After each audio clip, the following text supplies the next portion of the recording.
उसके बाद आ गया operating profit before working capital change. ये सारी एडजस्टमेंट होने के बाद फिर हमारे वर्किंग कैपिटल चेंज होने की वजह है हमारा क्या हुआ है इसमें देख हम न्यू सोच के हैं अगर डिक्रीज़ हुआ करंट एसेट में, मतलब कि हमारी करंट एसेट घटी है तो हम ऐड कर देंगे, अगर हमारी करंट एसेट बढ़ी है तो माइनस कर देंगे। मतलब मैम के अकॉर्डिंग अगर हमारी प्रॉफिट है, करंट एसेट बढ़ेंगे तो प्रॉफिट होगा, तो प्रॉफिट में माइनस कर देंगे और लॉस में हम प्लस कर देंगे।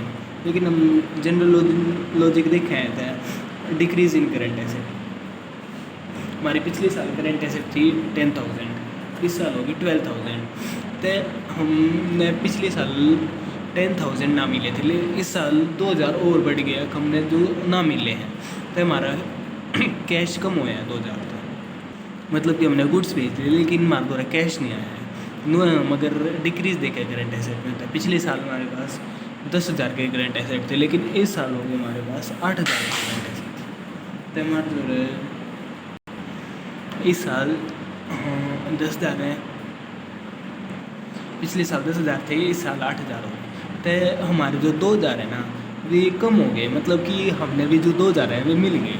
हमने और सारी एडजस्टमेंट तय कर दी उसमें, जो कर हम ट्रेडिंग अकाउंट बनाया करते थे सेल्स और परचेज थे, लेकिन जो हमारे करंट एसेट करंट लाइबिलिटी में चेंज आया है वो हम ऐड करेंगे। हम करंट एसेट करंट लाइबिलिटी ने कॉन्स्टेंट मान के जो सेल्स और परचेज हुई हैं वे हम मान लें हैं सेल्स में, उसके कैश में हुई हैं। तो उसके बाद हम क्रेडिट में देखते थी इसमें आ जाए करंट एसेट और करंट लाइबिलिटी में, मान ली करंट एसेट में कोई चेंज नहीं, तो मतलब कि सारी की सारी जो सेल है ना वो कैश में हुई है। अगर हमारी करंट एसेट 2,000 तय बढ़ रही है तो मतलब कि हमने 2,000 का सामान क्रेडिट में बेचा है, लेकिन हमने वो सेल में इंक्लूड कर दिया, जिसकी वजह से हमारा नेट प्रॉफिट बढ़ गया है। तो हम वो जो 2,000 हैं वो माइनस करेंगे, क्योंकि हमने कैश देखना है। तो कैश देखने थी हमारा जो इंक्रीज़ है करंट एसेट में वो हम यहाँ पे माइनस करेंगे, और डिक्रीज़ है करंट एसेट में हमारे इस साल पिछले साल हमारा जो मान लो TR था वो 10,000 था, लेकिन इस साल TR आके 8,000 हो गया। मतलब कि हमने जो सारी सेल करी है वो तो कैश में करी है, लेकिन जो ट्रेड रिसीवेबल थे उससे हमने 2,000 रुपये मिल गए, 2,000 का कैश इनफ्लो हो गया। जो कर हम अकाउंटिंग तो एक्रूल बेसिस पर रहा करें, लेकिन कैश फ्लो स्टेटमेंट में हम कैश वाली चीज़ें नहीं इंक्लूड करेंगे।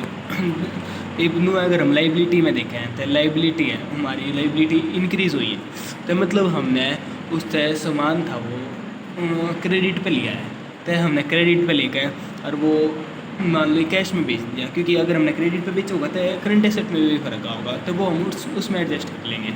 तो हमने सामान उससे लेकर और बेच दिया। तो अगर हमारी करंट लाइबिलिटी डिक्रीज़ हुई, मतलब कि हमने उस तय पे कर दिया। अगर हमारी करंट लाइबिलिटी डिक्रीज़ हुई, पिछले साल 8,000 था, इसके बाद 4,000 हो गया, मतलब कि हमने जो उससे सामान लिया है वो तो कैश में लिया है, और हमने उससे 4,000 और दे दिए हैं। जो पिछले साल के थे वो 4,000 इस साल हमने दे दिए, तो हमारे 2,000 कैश चला गया। अगर वो बढ़ गई तो हमने कैश में हमने उससे सामान ले लिया क्रेडिट पर, वो बेच दिया, तो मतलब कि 4,000 हम इसमें प्लस कर देंगे।